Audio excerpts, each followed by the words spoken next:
अस्सलामुअलैकुम to all dear students, welcome to the channel helper 0711। आज मैं आपको प्रोवाइड करूंगी ACC 501 के GDP का सोल्यूशन जो कि है फाइल 2024 का।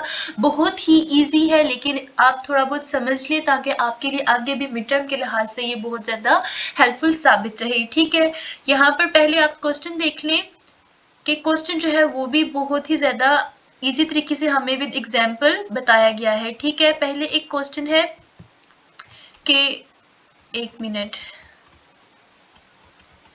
क्वेश्चन है AST associate in the public limited company that provides consultancy services the company has made the following transaction during the month of October 2024। ठीक है, 2024 में जो कंपनी है AST इसके मंदरजा झैल जो है वो ट्रांजेक्शन्स वगैरह की हैं और हमने ये बताना है you are required to identify the type operating investing financing of the cash flow of the each transaction by providing your answer in the following table. ठीक है, एक टेबल है और इसके अंदर हमने जस्ट लिखना है आंसर कि ये वाली जो स्टेटमेंट है ये किससे बिलोंग कर रही है, ऑपरेटिंग से, इन्वेस्टिंग से या फाइनेंसिंग से। ठीक है, सो पहले हमारे लिए क्या बेहतर रहेगा कि हम डेफिनेशन को समझ लें ऑपरेटिंग की, इन्वेस्टिंग की और फाइनेंसिंग की, कि इनका मतलब क्या है। सो ऑपरेटिंग कैश फ्लो की क्या डेफिनेशन रहेगी?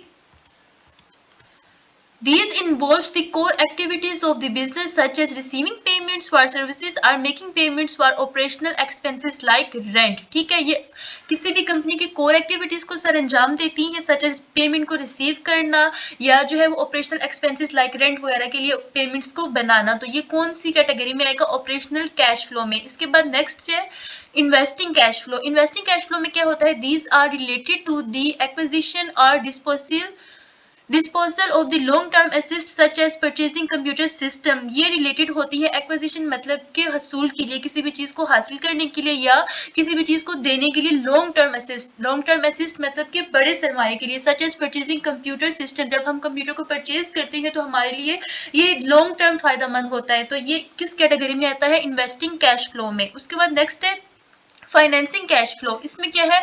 These involves transactions related to the company's capital structure such as borrowing funds from a bank और इशूइंग शेयर्स। इसमें क्या है कि जब हम किसी भी बैंक वगैरह से कोई लोन वगैरह लेते हैं, उधार लेते हैं, तो इशू जो है वो शेयर्स इशू करते हैं, तो ये इस तरह की कैटेगरी में आती है फाइनेंसिंग कैश फ्लो। ठीक है, तो यहाँ पर अब आपको समझ आ गई होगी कि ये कितना इजी है। ठीक है, अब यहाँ पर पहला क्वेश्चन में क्या है? Completed a project for a client and received Rs 5 lakh for the services rendered। अब यहाँ पर एक प्रोजेक्ट को कंप्लीट किया है और पेमेंट क्या कर रहे हैं? रिसीव कर रहे हैं। सो पेमेंट रिसीव कौन सी कैटेगरी में आ रही है? यहाँ पर ऑपरेशनल कैश फ्लो यहाँ पर लिखा हुआ है सच एज रिसीविंग पेमेंट्स। ठीक है, सो पहले वाले का आंसर क्या होगा? ऑपरेशनल वाले का पहले वाले का क्या होगा आंसर? ऑपरेशनल। नेक्स्ट है बोरोड। अब यहाँ पर बोरोड से आपको समझ लगे होंगे कि उधार वाली कौन सी कैटेगरी में आ रहा है? Borrowed Rs 10 lakh from a local commercial bank for managing some cash flow issues. ठीक है, तो यहाँ पर उधार लेने वाली कैटेगरी किस में आ रही थी? फाइनेंसिंग में। ठीक है, अब तीसरी जो है वो तीसरी हमारे पास क्या है? Purchase new computer system for Rs 80,000 to enhance the productivity of the firm. अब यहाँ पर कंप्यूटर वो परचेज कर रहा है, जहाँ पर मैंने आपको बताया था कि लॉन्ग टर्म के लिए हमारे लिए हो, तो लॉन्ग टर्म वाली डेफिनेशन किससे रिलेट कर रही थी?